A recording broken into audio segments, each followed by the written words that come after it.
Muy buenas noches, señores y señores. Bienvenidos al desarrollo de la presente clase correspondientes a ciencias naturales. Un gusto poder estar con ustedes una noche más de actividades. Bienvenidos. Buenas noches, licenciado.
Iniciamos el desarrollo de las actividades correspondientes al área de ciencias naturales. Esta semana, ustedes ya saben, no tienen actividades en función de su tarea, pero sí tienen la clase explicativa para que ustedes sigan repasando en función de los temas que obviamente les va a salir en cada uno de los tests y es muy especialmente al final de esta unidad número 10 el test que tienen en función de de los temas que vamos a ir tratando semana tras semana. Y en esta unidad, en esta clase, nosotros vamos a hablar sobre la densidad, la presión y la fuerza gravitacional. Les recuerdo que estamos tratando una serie de temas en función de la física, lo más básico, que es prácticamente la base en la cual ustedes van a desarrollar todas las actividades que obviamente va a venir en los siguientes niveles. Y en este caso, nosotros vamos a iniciar hablando sobre la densidad. ¿Qué es la densidad? Muchas veces nosotros hemos escuchado, por ejemplo, decir la densidad de las nubes, por ejemplo. Hoy, por ejemplo, llovió en la ciudad de Riobamba y cuando ven las nubes dice, esa nube está bastante densa y parece que va a llover, va a haber precipitaciones. Pero aquí vamos a ver un poco más técnicamente qué es la densidad. La materia de forma general se presenta en estado sólido, líquido y gaseoso, ya saben. Entonces la materia en general se presenta en estado sólido, en estado líquido y también en estado gaseoso. A diferencia de los sólidos, en los líquidos y gases las fuerzas de cohesión entre las moléculas son muy débiles, por lo que las moléculas pueden deslizarse o resbalarse entre ellas y comúnmente se los conoce con el nombre de fluidos. Todo líquido, obviamente, es un fluido. Una de las propiedades de los fluidos es la medida del grado de compactación de un material, es decir, la medida de cuánto material se encuentra comprimido o concentrado en un determinado espacio. Por ejemplo, si pesamos en una balanza volúmenes iguales de sustancias diferentes, observamos que tienen distinta masa. La razón está en que unas sustancias son más compactas, otras son menos compactas, es decir, sus partículas están más cohesionadas. Así, en el siguiente ejemplo, nosotros vamos a ver la compactación de masa entre diferentes sustancias de volúmenes. Aquí nosotros tenemos un cubo de metal, tenemos un cubo de agua y tenemos un cubo de madera. Todos ellos tienen la misma dimensión, tienen la misma proporcionalidad. Obviamente van a variar en función de su volumen, en función de las sustancias que los componen. Mientras más compactas, más pesadas. Mientras más dispersas, obviamente más livianos. Es por eso que muchas de las veces cuando vamos al mercado, quienes acostumbren a ir de pronto alguna vez han escuchado en el mercado decir, por ejemplo, un saco de papas es diferente del peso de un saco de choclos, pese a que muchas veces el saco de choclos es mucho más elevado el nivel, es mucho más grande en relación al saco de papas. Ambos tienen una densidad y una proporción bastante similares, pero en este caso las papas obviamente son mucho más pesados que los choclos. ¿Por qué razón? Justamente por la dispersión en cuanto a las moléculas que componen cada uno de sus cuerpos. Las papas incluso acumulan determinados, en su cuerpo determinados líquidos, determinadas sustancias, por ende los hace más pesados. Pese a tener el mismo volumen, obviamente diferentes cuerpos van a tener pesos totalmente diferentes. Así, por ejemplo, en este ejemplo que ustedes pueden observar aquí, el cubo de metal va a ser mucho más pesado en función del agua y en función del el cubo de madera. ¿Por qué? Si todos tienen la misma dimensión, tienen las mismas características, ¿por qué pesa más? Justamente porque el cubo de acero obviamente tiene más compactos todas sus moléculas. En cambio, la madera es mucho más dispersa y pese a tener la misma dimensión, la misma característica, obviamente tiene un peso totalmente diferente, mucho más liviano. Lo mismo sucede con el agua. El agua obviamente es mucho más pesado que el el trozo de madera, pero obviamente más liviano que el cubo de metal. Entonces ya vamos a seguir viendo más adelante cuáles son sus características. La magnitud física que nos informa de esta propiedad de la materia es la densidad. La densidad es la relación que existe entre la masa de un cuerpo y el volumen que ocupa, donde la densidad es o se aplica mediante la siguiente fórmula. M es igual a masa y B es igual a volumen del cuerpo. Su unidad es del sistema internacional, es el kilogramo por metro cúbico. Aquí tienen y nosotros siempre hemos estado viendo, siempre hemos estado revisando en determinados, qué sé yo, en los frascos, en las cajas de leche, en determinados, por ejemplo, en los botellones de agua. Ahí obviamente ustedes van a poder observar justamente esta determinación que son el kilogramo por metro cúbico, por ejemplo. Aunque frecuentemente se utiliza el gramo por centímetro cúbico, G por cm elevado al cubo es igual a G que multiplica a miligramos. Obviamente esa es la estructura determinante, pese a que existe esta determinación, la más utilizada es el kilogramo por metro cúbico. La densidad la podemos medir con el densímetro, que permite la medida directa de la densidad de un líquido. También podemos emplear el pictómetro, que permite la medida de la densidad en relación a sólidos, a líquidos y también a gases, es el más completo. Conocer la densidad de un líquido o de un sólido permite predecir si el sólido va a flotar o va a hundirse en el líquido. Además, la densidad posee aplicaciones médicas. Al medir la densidad de la orina, por ejemplo, se puede detectar problemas relacionados con la excreción de sustancias que no se hallan habitualmente en la orina de una persona sana. Si analizamos estos ejemplos, determinamos la importancia de conocer los valores en función de la densidad de determinadas sustancias. En la tabla, obviamente que vamos a ver a continuación, se muestra la densidad de algunas sustancias. Observamos que la densidad de los gases, por ejemplo, como es el caso del aire, es mucho menor que la de los sólidos y también de la de los líquidos. Y en esto vamos a ver a continuación. La tabla 1 nos muestra la densidad de algunas sustancias, las cuales vamos a ir viendo la determinación en cuanto a su peso, a su densidad, en función del kilogramo por metro cúbico. Así que vamos a ver la densidad de algunas sustancias en condiciones normales. Por ejemplo, el aire como sustancia tiene una densidad de 1.293 kilogramos por metro cúbico.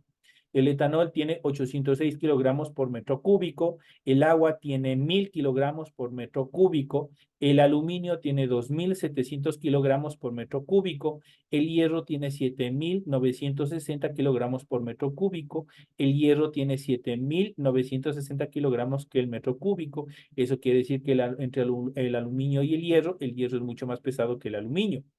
Por eso el aluminio en la actualidad, por ejemplo, se utiliza en la construcción de carrocerías. Para autobuses, para automóviles, se lo utiliza mucho más que el hierro anteriormente. ¿Por qué? Porque es mucho más liviano. El oro tiene 19.300 kilogramos por metro cúbico, el cobre 8.960 kilogramos por metro cúbico, el acero 7.850 kilogramos por metro cúbico, el hormigón tiene 2.400 a 2.500 kilogramos por metro cúbico, la madera tiene de 600 a 900 kilogramos por metro cúbico, la sangre tiene 1.060 por 1.088 kilogramos por metro cúbico, la gasolina tiene 680 kilogramos por metro cúbico, el CO2 tiene 1.98 kilogramos por metro cúbico, el vidrio tiene 2.500 kilogramos por metro cúbico, el agua de mar tiene dicho de otra manera, 1.027 kilogramos por metro cúbico, a diferencia del agua dulce. Y la orina tiene obviamente 1.005 a 1.035 kilogramos por metro cúbico. Ahí nosotros podemos ver la densidad, eso quiere decir el peso de algunas sustancias en condiciones normales. De esa manera nosotros obviamente en el Sistema Internacional de Medición, obviamente nosotros vamos a encontrar una serie de medidas más que son la base para poder desarrollar cualquier actividad, cualquier cálculo y determinar cualquier anormalidad, en este caso cuando se aplica a la medicina, cuando se aplica al laboratorio, especialmente en sustancias y fluidos corporales. Las condiciones normales de la temperatura y presión de los materiales son para los líquidos 4 grados centígrados y un amperio. En cambio, para los gases es una presión de 1 atm y una temperatura de 0 grados centígrados. Eso quiere decir 273.15 kilogramos. Estas condiciones están tomadas a partir de sustancias de referencia en los líquidos, el agua, y en los gases, el aire. La densidad es una propiedad característica de cada sustancia. Eso quiere decir que es una determinación fundamental. Su valor determina, por ejemplo, qué materiales debemos utilizar en una construcción o si un cuerpo flota en el agua o no. Nos permite medir la ligereza o no de una determinada sustancia. Cuanto mayor sea la densidad de un cuerpo, más pesado será. En este caso, si nosotros, por ejemplo, tenemos dos líquidos, tenemos un fluido, en este caso que es el aceite, por ejemplo, tomemos el aceite de comer, el aceite de cocina, y tomemos el agua. ¿Qué es lo que sucede cuando nosotros colocamos unas gotas de agua, de aceite en el agua? Flotan, ¿verdad? No se hunden, no se mezclan, pero sí flotan. Eso quiere decir que la densidad del aceite es mucho más ligera en relación que del agua, por eso flota. La densidad de un cuerpo está relacionada con la flotabilidad. Una sustancia flotará sobre otra si su densidad es menor. El caso que les acabo de mencionar del aceite y el agua. Por eso la madera flota sobre el agua y el plomo obviamente se hunde en ella, ya que este posee mayor densidad que el agua, mientras que la densidad de la madera es menor. Por eso obviamente el trozo de madera siempre va a flotar en el agua. Vamos a observar, obviamente, ustedes para determinar de mejor manera los cálculos, ustedes pueden observar los valores de la tabla 1 que habíamos visto anteriormente. Dentro de un ejemplo aplicable, dentro de este proceso, podemos ver lo siguiente. Dice, para determinar la densidad del etanol, tomamos 0.01 metros cúbicos en una probeta y lo pesamos.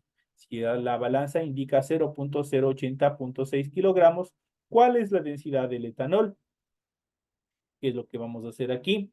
Vamos a hacer la siguiente operación, en la cual obviamente tenemos una división en la cual nosotros vamos a ir colocando cada uno de ellos los valores para poder determinar la densidad. Tenemos el primer valor, donde B es igual a 0.00.1 metro cúbico sobre 0.080.6 kilogramos. Esto obviamente sobre el 0.001 metro cúbico, y esto va a dar como resultado 806. Por lo tanto, en relación a la densidad, esto obviamente se aplica, o el resultado sería el 0.080.6 kilogramos. Eso sería kilogramo sobre metro cúbico, una división. En tanto, la densidad del etanol como resultado sería de 806 kilogramos por metro cúbico. Esa sería la aplicación en cuanto a esta determinación. La densidad aumenta ya sea con el incremento de la masa o con la disminución del volumen. Por ejemplo, si hacemos dos bolas de aluminio de igual masa y comprimimos una de las bolas a un tamaño más pequeño, la bola reducida tendrá una densidad más alta que la otra. Para bajar el volumen es necesario compactar el objeto, mientras que para aumentar la masa añadimos materia. En general, conociendo la densidad de un líquido y de un sólido, podemos predecir si el sólido va a flotar o el líquido o no. dependiendo de la densidad, dependiendo del volumen en cuanto a su cuerpo. Del mismo modo, cuando juntamos líquidos en diferentes densidades, no se mezcla de inmediato, sino que el líquido de menor densidad formará una capa que flota sobre el líquido de mayor densidad. Un ejemplo claro lo vemos cuando vertimos aceite dentro de un recipiente con agua, el ejemplo que les había dicho anteriormente. De manera práctica podemos determinar la densidad de un líquido midiendo directamente su masa con una balanza y su volumen con una probeta que contenga agua. Esto es volumen conocido. Finalmente, con los datos obtenidos aplicamos la fórmula M sobre B, que obviamente en este caso esta sería una división, lo que nosotros vamos a hacer. A continuación realizamos una práctica de laboratorio en la que determinamos la densidad de varios objetos. Aquí vamos a ver en cuanto a la determinación de la densidad de un sólido. Ya sabemos que la densidad es la relación que existe entre la masa de un cuerpo y también su volumen. En esta práctica vamos a calcular la densidad de varios objetos. Para ello tendremos que calcular previamente su masa y su volumen. ¿Qué materiales nosotros vamos a utilizar para esta experimentación? Vamos a utilizar una balanza, vamos a utilizar un recipiente graduado, eso quiere decir un recipiente que obviamente contenga la numeración, una regleta de numeración, una bola de espuma flex, un dado, un tapón de corcho, una bola de hierro, un clip y agua. Esos son los materiales que vamos a utilizar para este experimento. Recuerden que realizar directamente las mediciones con el recipiente graduado y la balanza, obviamente eso es fundamental. ¿Cuál es el procedimiento? Vamos a ver, en primera instancia, determine la masa de cada uno de los 4 objetos de la balanza. Vamos a ver, anote la masa de cada objeto. Ponga en el recipiente graduado un volumen de agua cualquiera, por ejemplo, 200 mililitros de agua. Coloque el dado en el recipiente con agua y mida de nuevo el volumen. Recuerde que el volumen del dado será la cantidad entre el volumen final y también el inicial, marcados en el recipiente graduado. Entonces, vamos a ver. Aquí nosotros tenemos los dos recipientes graduados con el mismo nivel de agua. Tenemos 150 mililitros en este caso. ¿Qué es lo que pasa? Nosotros incorporamos el dado en uno de los, en el frasco con agua, en el frasco graduado, y vemos qué es lo que ha pasado. Una vez que ingresó el dado, ¿a qué número subió? Subió a 200, ¿no es cierto? Por lo tanto, ¿qué es lo que vamos a hacer? Para calcular el peso del dado, ¿qué es lo que hacemos? Simplemente, ¿cuál es la diferencia entre 150 a 200? Entonces, ¿cuál el número para llegar a 200? ¿Cuál es? De 150, obviamente, tenemos 50. Por lo tanto, el peso tendrá un valor de 50 kilogramos por metro cúbico. Entonces, ese sería el valor, obviamente, que nosotros podemos calcular en función de este experimento. Ustedes van a repetir el mismo proceso para calcular el volumen de los demás objetos. Obviamente tenga presente que si el objeto flota, esto es la bola de espuma flex y el tampón de corcho en el recipiente graduado tendrán que hundirlo del modo para medir o del todo para poder medir el volumen. Para ello, démosle o desmonten un clip y clávelo en el objeto. Apunte el resultado de los volúmenes de los objetos, calcule la densidad de cada objeto y al culminar la práctica recoja todo el material que haya utilizado.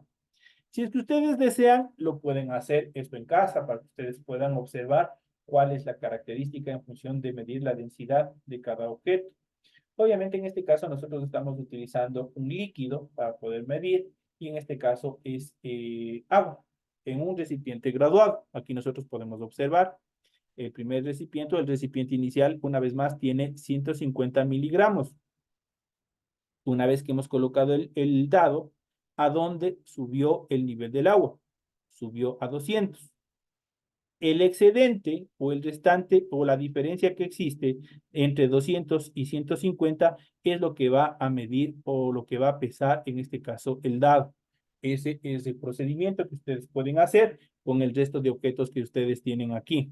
A ver dónde estaban. Aquí tenemos los diferentes materiales, los cuales podemos nosotros tranquilamente medir. Puede ser en este caso la bola de espuma flex. En este caso el dado ya se lo hizo.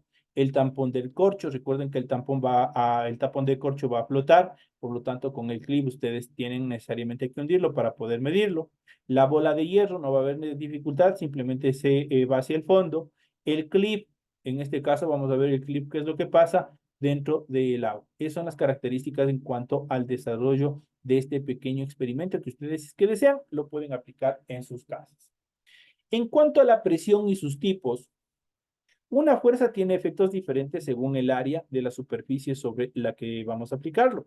Por lo tanto, el efecto de una fuerza no depende solo de su densidad, sino también de la suficiencia sobre la que se va a ejercer.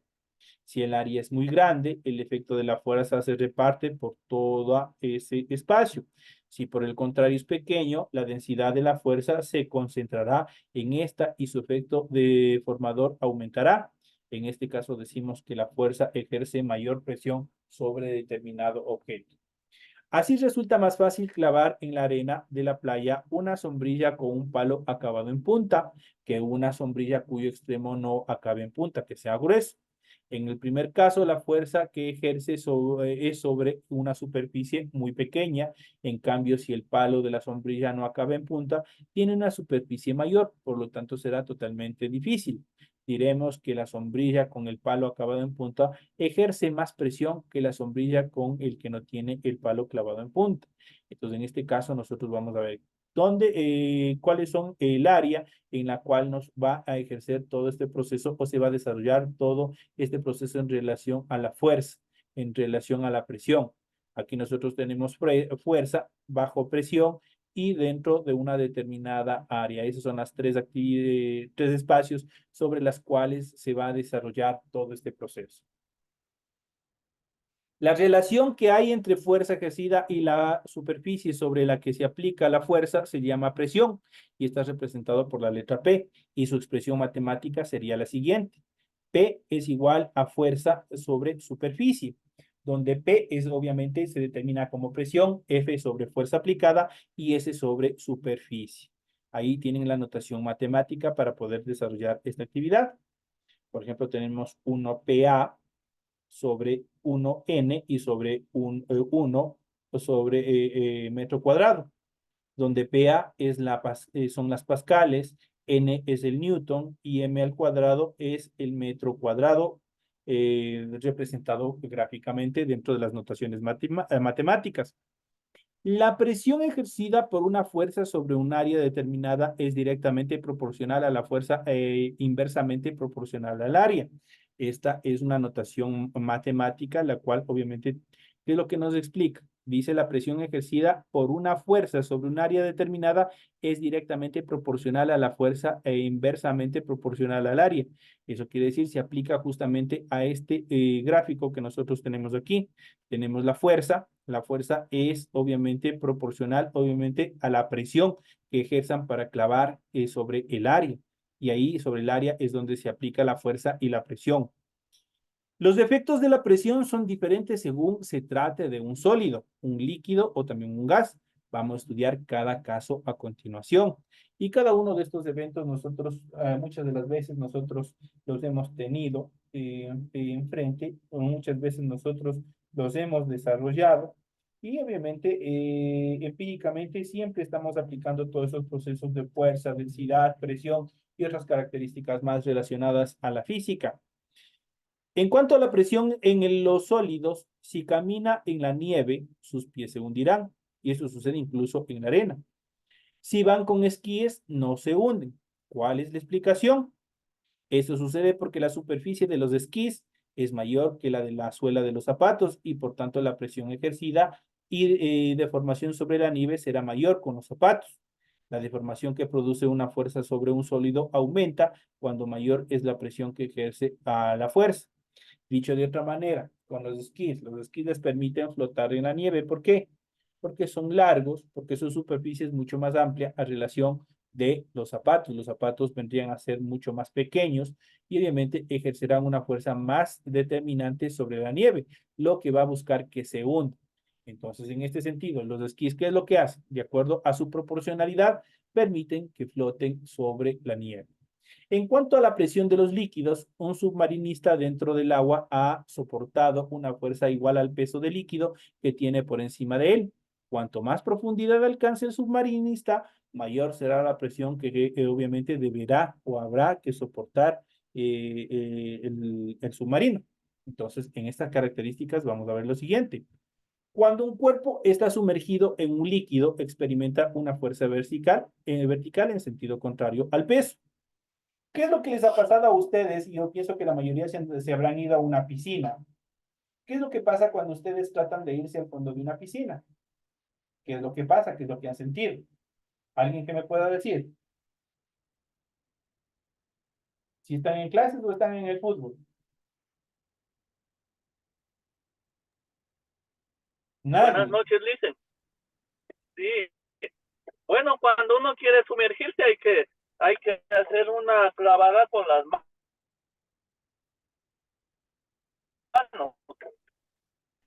Claro, pues hacemos una clavada con las manos, ¿no es cierto? ¿Qué es lo que hacemos? Nuestras manos lo hacemos en punta, ¿no es cierto? ¿Para qué? Para que nuestro cuerpo ingrese en el campo donde se encuentra el líquido, ¿no es cierto? Pero ¿qué es lo que nosotros hemos sentido, por ejemplo, cuando nosotros estamos ya en el agua y nosotros queremos sumergirnos hasta el fondo? Existe una presión, existe una fuerza que nos rebota hacia arriba, que nos trata de devolver hacia arriba. Dicho otro ejemplo, nosotros vamos a la misma piscina y nos llevamos una pelota, las pelotas inflables de la piscina. ¿Qué es lo que pasa cuando a esa pelota nosotros tratamos de hundirla en el agua? ¿Qué es lo que pasa? No se hunde, dicen. No se hunde. ¿Qué es lo que No se pasa? hunde. Es como que hubiera una fuerza, Siempre está, una siempre presión. está flotando. Alguien, cuando nosotros tratamos de hundirle a la pelota en el agua, es como que algo de abajo lo empujara con fuerza hacia arriba, ¿no es cierto? Ajá. Ya, justamente ahí es donde se aplica este procedimiento que estamos viendo en cuanto a la presión, los efectos de la presión sobre los líquidos. Cuando un cuerpo está sumergido en un líquido, experimenta una fuerza vertical en sentido contrario al peso. Por eso es el agua es más pesada que la pelota y por ende el agua le empuja hacia arriba, por eso la pelota flota. Esta fuerza se denomina empuje y fue descubierta por primera vez por un científico griego llamado Arquímedes. En honor a él, el empuje se describe con el conocido principio de Arquímedes, que revisamos o los revisaremos más adelante. Un líquido ejerce una fuerza sobre los cuerpos situados en él. Esta fuerza viene dada por la siguiente expresión matemática, donde F es fuerza, en este caso la D es densidad, la G es la gravedad, que obviamente está determinada ya directamente con la proporcionalidad matemática de 9.8 metros por segundo al cuadrado. H representa altura y S superficie o área. Esa es la notación matemática dentro de esta actividad. La existencia de fuerzas representantes en el interior de los líquidos nos lleva a admitir la existencia de presiones llamamos presión hidrostática, aquella que ejercen los líquidos en cualquier punto de su interior. Y esto obviamente el hombre ha aplicado justamente para mejorar determinadas condiciones de trabajo, para facilitar algunas condiciones de trabajo. Por ejemplo, en el caso de los volquetes, para que el gato eleve la caja que contiene, por ejemplo, la arena o cualquier material, obviamente ahí aplicamos justamente este principio de los líquidos. Lo que pasa con la pelota, lo aplastamos del agua con fuerza, lo trata de devolver a la superficie, ¿no es cierto? Entonces, similar a esto, el hombre ha aplicado en determinados procesos, los cuales ha permitido mejorar la calidad, obviamente, o la simplicidad en relación a determinadas actividades. En cuanto a la presión de los gases, todos los gases ejercen una presión sobre el cuerpo a los que envuelve. La presión se ejerce en todas las direcciones. La Tierra, nuestro planeta, está envuelta por una capa gaseosa llamada atmósfera. La presión que ejerce la atmósfera sobre la Tierra se denomina presión atmosférica y esto obviamente nos permite estar sobre la superficie. Esta presión la utilizan los meteorólogos para hacer pronósticos del tiempo, si es que va a llover, si es que no va a llover, si es que va a ser sol, qué es lo que va a pasar. En estos casos se usan a menudo otras medidas de presión, por ejemplo, el milibar, que está representado por la MB, la hectopascala, que está representado por la H minúscula, P mayúscula A, o la atmósfera representado por la ATM. La equivalencia con el pascal son las siguientes. 1 MB, en este caso que es la milibar, es igual a 1 HPA, que obviamente es el hectopascal, y esto es igual a 100 PA, en este caso, obviamente que son las pascalinas, son 100 pascalinas. Este principio, entre los principales defectos de la presión atmosférica están las siguientes características. Cuando decimos que el agua hierve a 100 grados centígrados, entendemos que es a nivel del mar donde existe mayor presión atmosférica. En los lugares más altos entra en ebullición a menor temperatura. La presión atmosférica influye sobre la presión arterial, por eso es importante. Por ejemplo, cuando nosotros estamos acá en altura, por ejemplo, alguien que sea de la costa que esté en esta clase, si viene de una sola acá al Chimborazo, va a tener una directa influencia sobre la presión arterial. Por eso le va a marear la cabeza, por eso va a sentir náuseas, por eso va a estar de colores, justamente porque la presión atmosférica influye directamente sobre nuestra presión arterial. Como las personas están en la costa, están en el litoral, obviamente de acuerdo al nivel del terreno, allá existe menos presión atmosférica, por ende el cuerpo necesita menos presión para poder desarrollarse. Acá nosotros en la sierra necesitamos más presión para poder estabilizar, obviamente, nuestras actividades corporales. Entonces, ahí existe un cambio. Igual, si nosotros como serranos nos vamos hacia la costa, hay un cambio total en cuanto a la presión arterial, hay una variación total. En consecuencia, las personas hipertensas pueden sufrir trastornos en zonas geográficamente altas o bajas, dependiendo del caso. En los habitantes de zonas montañosas se da con relativa frecuencia el llamado mal crónico de la altura. Entonces son características las cuales nosotros también podemos ver. En cuanto a los tipos de presión, nosotros tenemos dos tipos de presión, la presión absoluta y la presión manométrica. La presión absoluta, esta equivale a la sumatoria de la presión manométrica y la atmosférica. La presión absoluta es, por lo tanto, superior a la atmosférica. En caso de que sea menor, se habla de un evento de presión. En cuanto a la presión manométrica, representa a la diferencia entre la presión real o absoluta y la presión atmosférica. Solo se aplica cuando la presión es superior a la atmosférica. Cuando esta cantidad es negativa, se la conoce bajo el nombre de presión negativa. La presión manométrica se mide con un manómetro. Entonces, son los dos tipos de presión que existen, la presión absoluta y la presión manométrica, y también la última, la presión atmosférica. En cuanto a la presión atmosférica, es la fuerza que el aire ejerce sobre la atmósfera. En cualquiera de sus puntos, su valor promedio a nivel del mar es de 750 mmHg, una atmósfera, y de 1500 m. Ustedes ya saben, acá en la parte anterior, nosotros ya les he dado en cuanto a la determinación que ustedes tienen, las determinaciones en cuanto a las presiones. Tienen el milibar, el hectopascal, la atmósfera, obviamente, y obviamente la pascalina en función de sus estructuras, de sus abreviaturas. Entonces, sobre el nivel del mar, habíamos dicho, vale aproximadamente 635, se mide con un instrumento denominado barómetro. La primera determinación del valor de esta presión se debe al italiano Torricelli, quien demostró que el peso del aire es capaz de sostener una columna de mercurio de 760 milímetros de longitud sumergida en una cubeta de este metal, a una latitud de 45 grados a 0 grados centígrados de temperatura y a nivel del mar. Ese es otro experimento que nosotros iremos viendo más adelante en el desarrollo de todo este proceso académico. Pero esas son las primeras bases, son las primeras estructuras en función de todos los procesos que nosotros iremos viendo en función de las diferentes características de los cuerpos, el peso, el volumen, la masa, la densidad de cada uno de los cuerpos, tanto sólidos, líquidos y también gaseosos, que hemos ido viendo en esta clase y que también iremos viendo ya en clases anteriores determinantes, ya con ejemplos un poco más amplios, que el hombre ha ido descubriendo o les ha ido aplicando en determinadas maquinarias, las cuales le permite simplificar el trabajo, aminorar el esfuerzo humano y obviamente mejorar el desempeño en función del trabajo. Señores y señores, de esta